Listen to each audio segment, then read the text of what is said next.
Bismillahirrahmanirrahim. Jumpa lagi dengan channel Rumpi Demokrasi. Hari ini kita ngerumpi terkait kabar Pilkada serentak 2024. Berbicara persoalan pilkada, tentu yang banyak sekali diperbincangkan adalah pilkada di DKI Jakarta.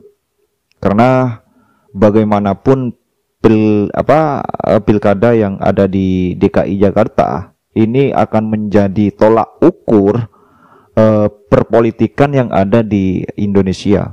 Itu lebih menginginkan supaya Ridwan Kamil bertanding di Pilgub Jawa Barat yang saya kira tingkat probability untuk memenangkan pertarungan jauh lebih memungkinkan ketimbang maju di Jakarta. Tapi kan memang kita tidak bisa menutup mata karena Golkar ini adalah bagian dari tim, maka di situ harus ada kompromi, ada negosiasi yang sangat kelihatan. Tiba-tiba misalnya Golkar lebih mengusung Deddy Mulyadi di Jawa Barat yang saya kira secara kalkulasi politik saya termasuk yang hakul yakin bahwa Ridwan Kamil dalam hitungan hari ke depan saya kira akan segera diumumkan bahwa Ridwan Kamil akan OTW ke Jakarta sebagai salah satu kontestan untuk ikut bertanding di daerah khusus Jakarta. Jadi di situ ini tentu sangat mengejutkan. Bahkan dalam banyak hal kalau mau kita hitung satu persatu, seakan-akan Golkar ini kembali harus mengalah dengan kepentingan politik yang ada di kubu Kim. Kenapa disebut mengalah? Misalnya di Sumut, dulu kita tahu bahwa Bobi itu hampir dikuningkan. Bobi kan sudah mendapatkan surat mandat dari Golkar untuk menjadi salah satu kandidat, tapi at the end of the day-nya, Bobi kemudian harus deklarasi dan diusung oleh Partai Gerindra misalnya.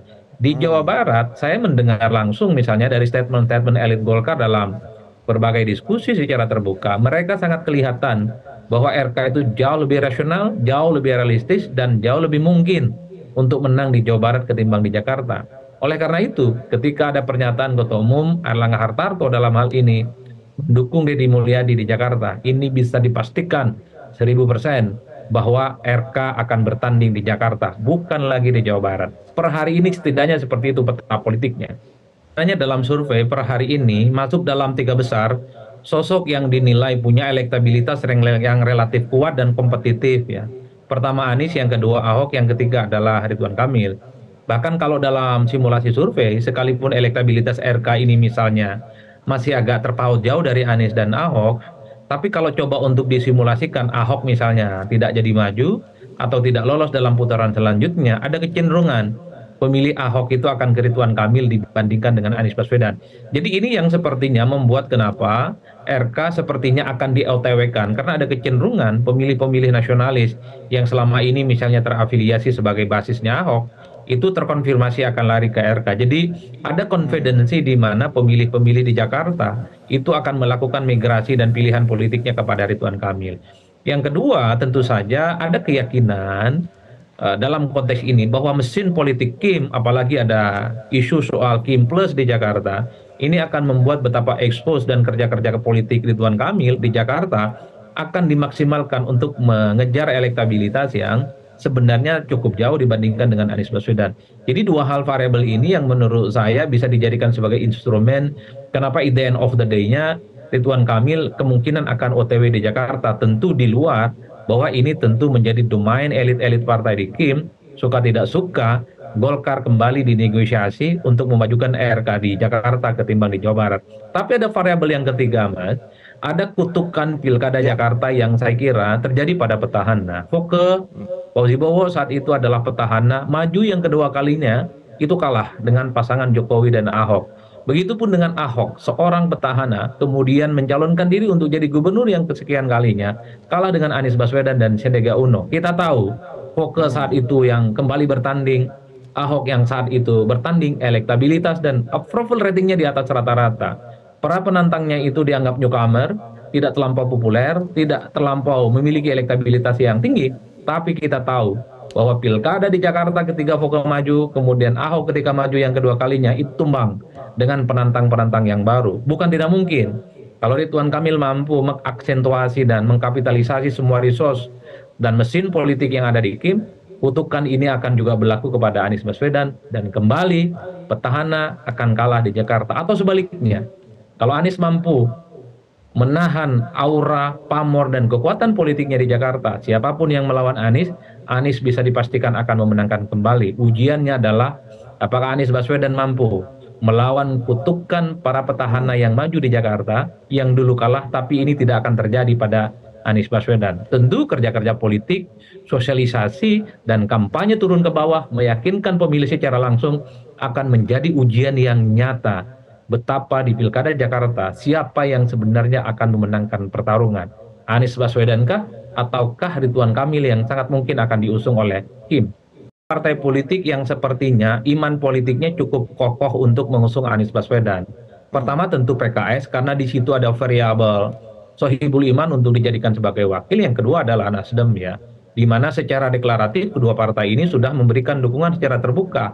Meski pada belakangan ini misalnya publik sedang bertanya-tanya, kok rasa-rasanya suara di internal Nasdem sudah mulai agak sedikit terbelah dalam hal ketika ada pernyataan salah satu elit Nasdem, Ahmad Sahroni, yang mengatakan bukan tidak mungkin bahwa pilihan politik Nasdem itu tidak kepada Anies Baswedan dalam Pilgub Jakarta. Ini kan menegaskan bahwa ada informasi yang sepertinya sudah mulai muncul per hari ini sikap politik Nasdem tidak bisa dipastikan 100% untuk kepada Anies Baswedan. Terlepas dari itu semua, kunci Anies bisa maju per hari ini sejauh mana cinta politik dari PKS dan Nasdem kepada Anies Baswedan. Apapun yang terjadi, sehebat apapun godaan-godaan yang muncul dari luar, kalau iman politik PKS dan Nasdem ini tetap solid dan kokoh, bisa dipastikan Anies itu akan mendapatkan tiket untuk bertanding di Pilgub. Tapi sebaliknya, kalau iman politik PKS, Nasdem juga kemudian goyang-goyang soal kemungkinan berubah pilihan politiknya, bukan tidak mungkin Anies ini tidak akan maju bisa kembali di Jakarta sebagai salah satu kontestan. Kuncinya di Nasdem, kuncinya ada di PKS. Kalau PKB saya kira perlahan sudah mulai kelihatan betapa chemistry dan keinginan untuk mendukung Anies Baswedan perlahan sudah mulai luntur, tidak sekuat yang dulu kala. Jadi dalam konteks itulah Mas Reza, kunci Nasdem, kuncinya Anies, kuncinya PKS, tiga hal yang saling bertautan. Apakah ketiganya ini akan mutual interesting untuk saling bekerja sama dalam pilkada? Tanpa itu semua, kehilangan Nasdem misalnya. Kalau Nasdem mencabut dukungan kepada Anies, ya Anies akan wassalam dan tidak bisa maju. Kecuali PKS terus bersama Anies dan memilih calon partner politik baru, PDIP dalam hal ini, untuk bisa maju bersama.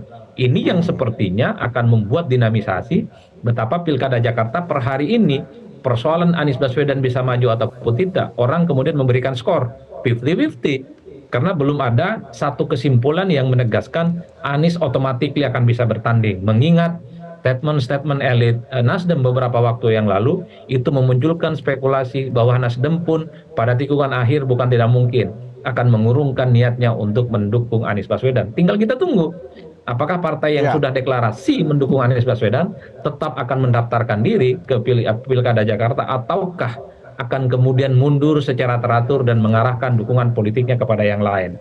Rumor soal Kim Plus di Jakarta, saya kira belakangan menguat. Ini tentu seiring dengan sikap-sikap partai politik di luar Kim, Nasdem dan PKB yang belakangan sudah mulai mengayun, tidak terlampau agresif dan tidak terlampau ada keinginan memaksimalkan Anies sebagai kandidat yang wajib hukumnya maju. Nah, hari ini ada kabar yang sangat mengejutkan sekali ya. Kita ketahui dari awal bahwasanya Partai Golkar itu mempunyai kader seorang Ridwan Kamil. Kita ketahui Ridwan Kamil itu sendiri sebagai sosok terkuat yang ada di Jawa Barat. Artinya dari awal memang Ridwan Kamil ini dihubung-hubungkan dengan DKI Jakarta, dihubung-hubungkan dengan Pilkada Jawa Barat. Karena di Jawa Barat, Ridwan Kamil memang seorang petahana ya, seorang incumbent.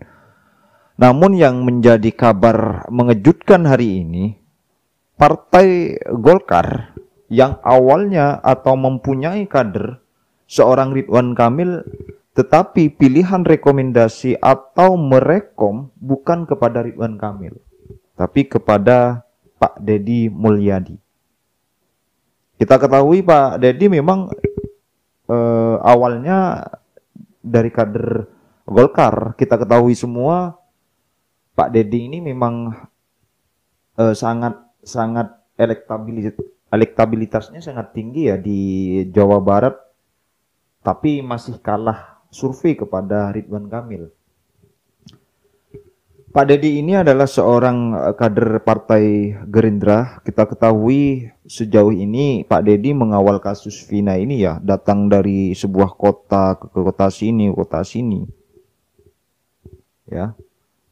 Dan hari ini tanpa kita ketahui semua, tanpa kita mereka-reka, ternyata Partai Golkar itu merekomendasikan Pak Dedi untuk maju di Jawa Barat, maju sebagai calon gubernur di Jawa Barat. Artinya besar kemungkinan kader Golkar, kadernya sendiri Golkar yaitu Ridwan Kamil akan maju di DKI Jakarta. Ini luar biasa dan ini akan menjadi pilkada terpanas sepanjang sejarah bagi saya. Karena kenapa? 2024 di bulan Februari ketegangan-ketegangan di Pilpres masih sampai sekarang membekas. Di sana ada Pak Prabowo Subianto, ada Mas Ganjar, ada Pak Anies. Nah, di pilkada Jakarta itu akan bertempur lagi. Kita ketahui di sosok PDIP ada Ahok. Nah, Ahok pernah menjabat sebagai gubernur di DKI Jakarta, artinya sudah punya pengalaman lah. Pak Anies juga demikian. Pak Anies juga sudah pernah mengalami, sudah pernah punya pengalaman untuk memerintah di DKI, artinya sudah tahu medan. Nah, ada penantang baru yaitu Ridwan Kamil. Kalau ini benar Ridwan Kamil akan direkomendasikan maju di DKI Jakarta, ini akan menjadi pilkada menarik rasa pilpres. Karena kita ketahui Ridwan Kamil akan diusung oleh KIM, Koalisi Indonesia Maju. Di DKI Jakarta, Koalisi Indonesia Maju ini ditambah plus lagi.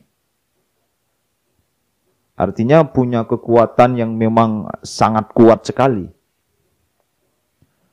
Nah, saya berharap memang dari awal Ridwan Kamil ini maju di DKI Jakarta ya.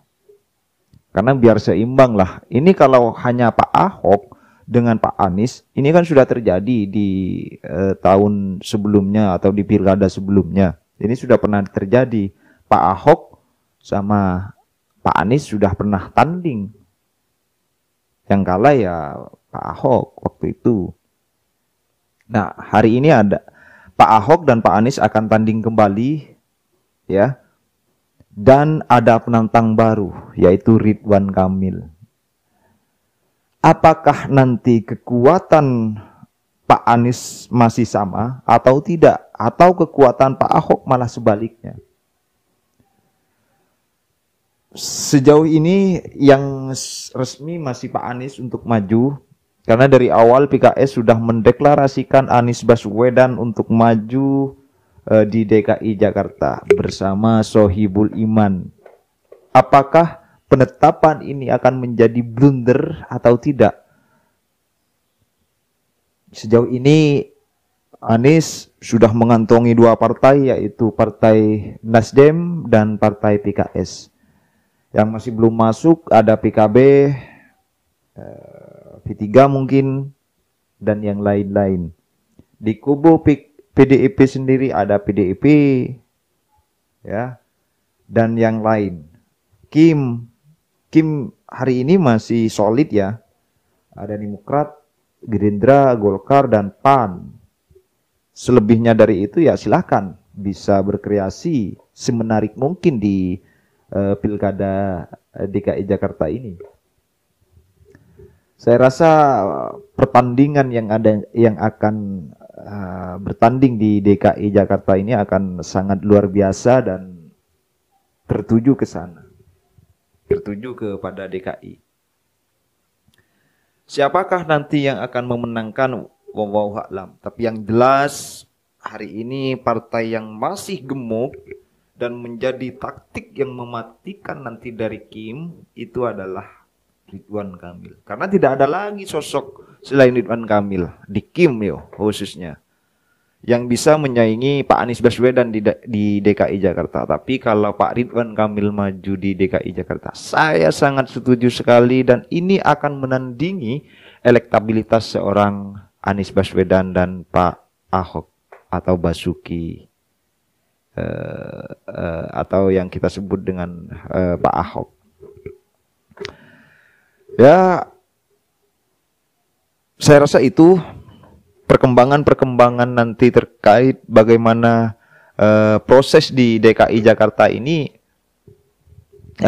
amat sangat dan luar biasa, karena pada bulan Agustus ini seharusnya partai-partai ini sudah merekomendasikan kadernya untuk maju di pilkada seluruh Indonesia.